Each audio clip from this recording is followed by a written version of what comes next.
I am not the best pilot, but I played some air realistic battles and even learned a trick or two. This video is a gameplay I had in the German Me-410 strike aircraft at the BR 5.0. Unfortunately, I can't tell if I had a down tier or up tier match by the initial spawn points as I usually do in ground realistic battles. Maybe you guys can give me an insight how to detect this, or if I just have to get used to the battle ratings of my teammates. Nevertheless, when I play the Me-410 that gets an air start, I like to secure our bases and patrol around them. Doing so, I climb to around 1500 meters and see if I can detect enemy bombers or low-flying planes on their way to our bases. I don't usually take aim at ground targets, since most realistic air battles are not won by destroying ground units, but rather by destroying the enemy. This is why I picked the airbirds for the guns of my plane. The Me-410 has two 30mm cannons in addition to the regular 20mm cannons and can shred the enemy planes apart in no time.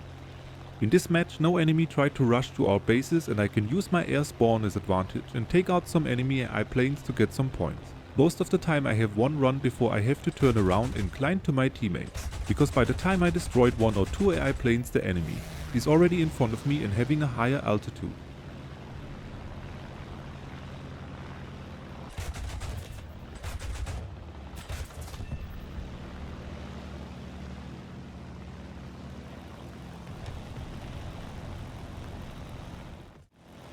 So I drop behind my teammates and start gaining altitude. But too much doesn't make sense with the Me-410.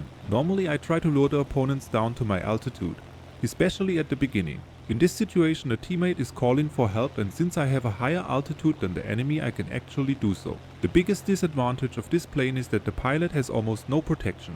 There is literally just a window in front of his knees. But the cannons are so powerful that in some situations you can attack the enemy head first and pull up just in time. Nevertheless, you should always avoid attacking head first, because that rarely ends well. After this, I had to get back to the airfield to rearm.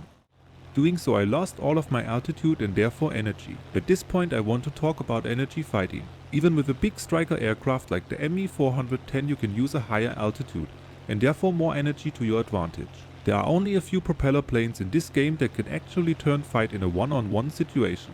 I always try to have more energy than the enemy, and most of the time this works perfectly. Here's another tip I had to learn the hard way. Make a decision before you are 4000 meters away from the enemy. In this situation, the enemy has a higher altitude than I and is coming closer, so I have to turn around and gain more altitude. This is not running away from a fight. This is just physics. Here are some additional tips that helped me to survive in air realistic battles and to win matches. Stay with teammates. Doing so, the enemy can't just focus on you and also has to take the actions of your teammates into account. We will see later how perfectly that works. Another tip is to always check your surroundings. Use the free look and check where the enemies are. Based on that, make a decision if you can attack or if you have to back up and gain more altitude or regroup with your team. Your teammate has an enemy on his 6 and tries to dive away from it. In this situation, I decide that I have to help him and move towards the enemy. Always check the difference of the altitude. At the moment the enemy and I have the same altitude, but the enemy might be faster and therefore has more energy. My teammate decides to drop even lower, and that gives me the chance to help him. In this situation we don't want to talk about my aim, but at least I provided some emotional support, and maybe I would have been more successful on my second try. But in the end the anti-air did the job. Always try to help your teammates if possible, because in air realistic battles teamwork is very important. I team and I regrouped, and in the next situation the TU is attacked by an enemy. The enemy has way more energy than I, but I have to come to help. The teammate is turning away and I rush towards the enemy.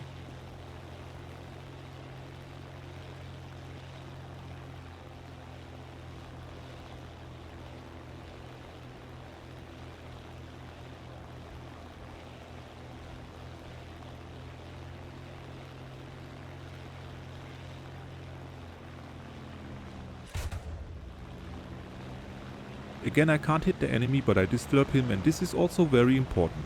By doing so I might have saved my teammate and give him another chance.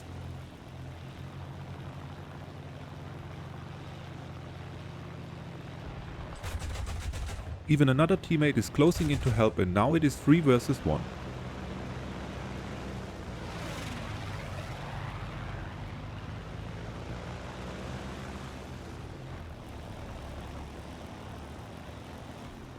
In the end the TU that was attacked initially was able to take out the enemy. Teamwork made this possible.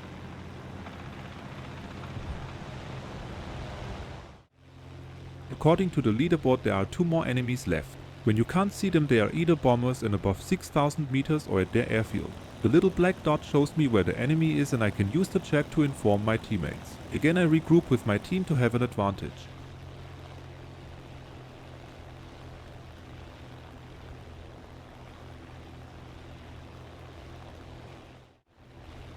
I can't stress this enough. Energy fighting is for most of the propeller planes so important. I climb a little higher to avoid an attack of the enemy. Yet the energy of the enemy should not be that high since they are climbing up again from the airfield. If you have to do so, side climb and don't rush towards enemies that have a higher altitude than you, just like I did a few moments ago. I pass the enemy to get on his 6.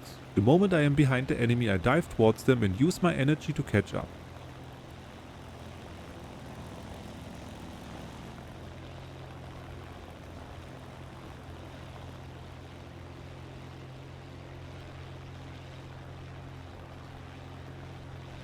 When you have to pick between 2 enemies, choose the one who is more likely to make a mistake.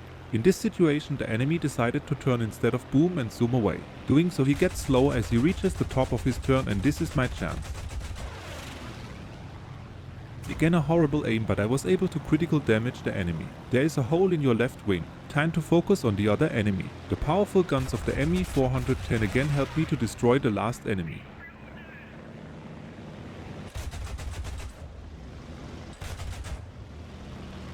Or let's say the last enemy with a functional plane. The plane I critted prior is going down and leaving me with 3 kills and the first place in my striker aircraft. I hope I was able to give you some tips on how to play air realistic battles and you enjoyed the video. Like, subscribe and leave a comment if you want to, and check out my Discord server for more information and to connect with other players. Hope to see you in game soon.